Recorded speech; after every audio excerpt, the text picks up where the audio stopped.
with us today. Now, next up, again, it's a very female-dominated platform today, appropriately so. We are honoured and delighted also to have with us Madea Benjamin. Now, Madea is the co-founder of the women-led peace group Code Pink.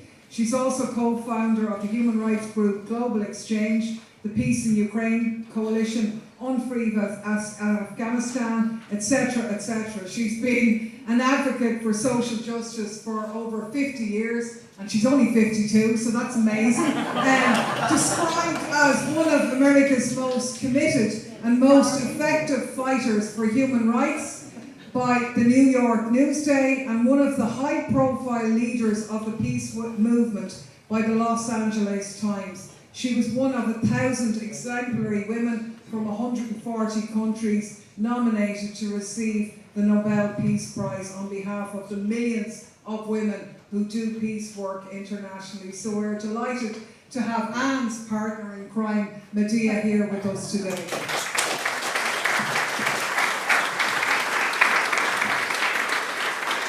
Well, thank you so much. It's such an honor to be here. When I hear Clare or Mick say, come to Ireland, to me it's saying jump, and I say how high.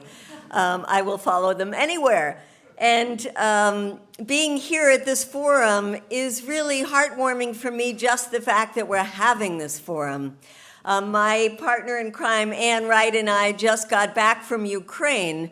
We were in the western part, in the safer part of Lviv, and the night we got in there at 4 o'clock in the morning, there was a woo siren, people running down to the bomb shelters, and indeed a Russian drone hit a communications center.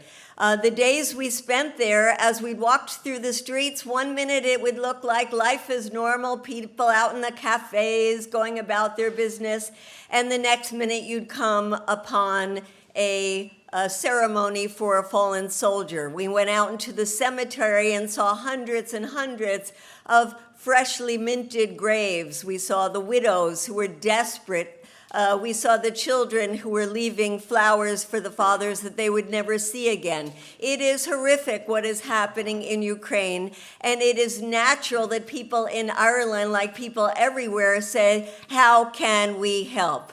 And I am coming from a country that thinks helping is pouring more and more and more weapons into that fire. And not only that, as Seven said, it's also a country that has stymied or blown up negotiations several times. And that pains me tremendously to see my country wanting to drag out this war so that it can weaken Russia. And who knows what is happening in Russia right now as we see tanks of a mercenary group, the Wagner group, trying to reach Moscow in a coup. And I'm sure there are many people who say, well, that would be wonderful to get rid of Putin. But who knows what would come after that? What would happen? We have no idea. What we know is that there's a horrible war waging, and this war can easily spread throughout Europe. This war could easily become a third world war. This war could easily become a nuclear war. And so to say that the way to help is to pour more weapons in, to me, is absolutely insane. The way to help, of course, is to provide humanitarian aid. The way to help is, of course, to open up our countries to refugees, which many countries talk a lot about but don't do enough. The way to help is to offer our governments forward as mediators. And the way to help is to open the public space for dialogue. And that's what we're doing here today. One thing that has scared me very much is how that space for dialogue has been closing. I see it in my own country, where in the media we're not able to get op-eds or articles in the mainstream, or we're not able to get ourselves on mainstream television. We actually have to pay for ads in places like the New York Times to get our opinion across. And I wrote a book on Ukraine called War in Ukraine, Making Sense of a Senseless Conflict, and I've been traveling around the country to 70 different cities. And as I've been going, there are more and more protests against me, and that is coming from Ukrainian Americans. It's coming from people who call themselves leftists. It's coming from very strange quarters and people who are extremely aggressive and say they are fighting for democracy in Ukraine, but they don't believe in the right to free speech. And in fact, my talks have been canceled at universities, at bookstores, at churches. And the last talk I gave before coming to Europe, there was such an aggressive protest that we ended up with one of our hosts, a veteran for peace, in the emergency room in the hospital after getting beaten up. When we walked here today, I was really surprised that there weren't protesters outside. And I realized that is because there is space in Ireland. There is space because Ireland is a neutral country. There is space because the Irish people care about hearing the various voices. That is not what we've seen recently as Anne and I traveled around Eastern Europe and saw that in Poland people were scared to death to talk about negotiations. People were scared in Slovakia and said they lost their jobs, having written something about calling for negotiations. And in Austria, one of the few neutral countries left on this continent, we were holding an international summit for peace in Ukraine, where we were so delighted that Clare joined us. But that summit was supposed to be hosted by the Austrian Federation of Trade Unions. And 2 days before it was supposed to begin, the trade union got cold feet because of protests, including protests from the Ukrainian ambassador to Austria. And they pulled the plug and said we could not have our gathering there, which was a gathering with people, hundreds of people from over 32 countries, including people from Ukraine and Russia who wanted to talk about the need for peace.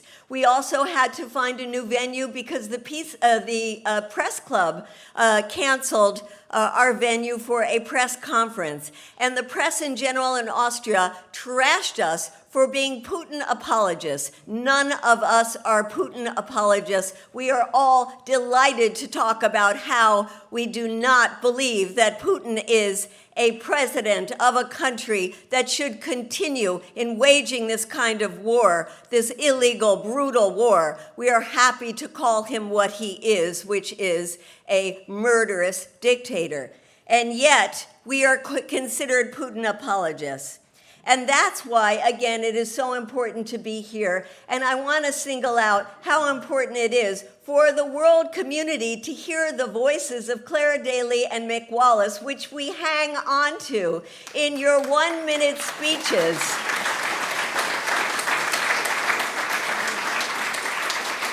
Those speeches before the European Parliament, I hope you understand, are listened to by hundreds and hundreds of thousands of people, if not millions of people around the world, who are so inspired to hear those words and who are reassured to know that we are not crazy, that there are people like Clare and like Mick who are the voices that we need to hear.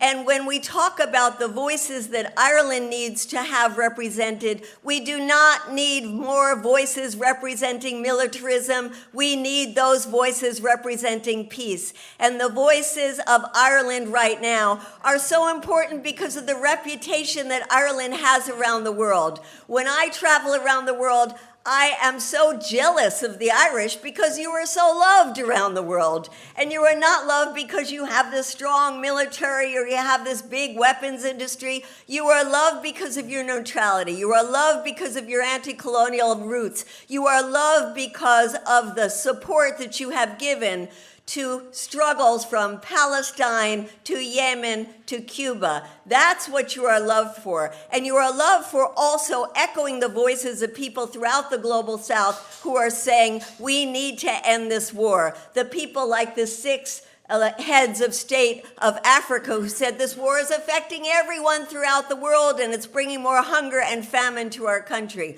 The voice of the Pope who says, let us not legitimize and get used to war. We must do something to end it.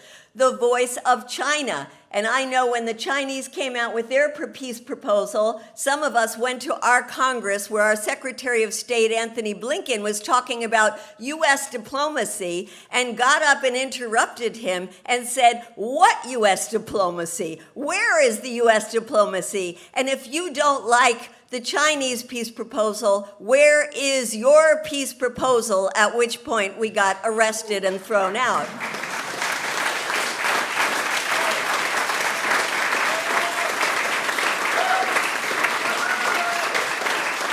So I just want to say in ending that the voices of rationality out there are coming not only from Ireland, but from the global south. And the voice I want to end with is the voice of President Lula from Brazil, who was invited to meet with President Biden and was cajoled saying, "You must send weapons to Ukraine."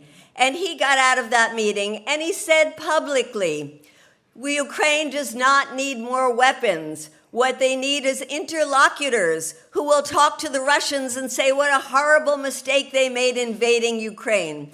What we need is interlocutors who will talk to the Ukrainians and say it is time to start the dialogue. He said, we do not want to join this war, we want to end this war, and I think that is the sentiment of the majority of people here in Ireland. Thank you.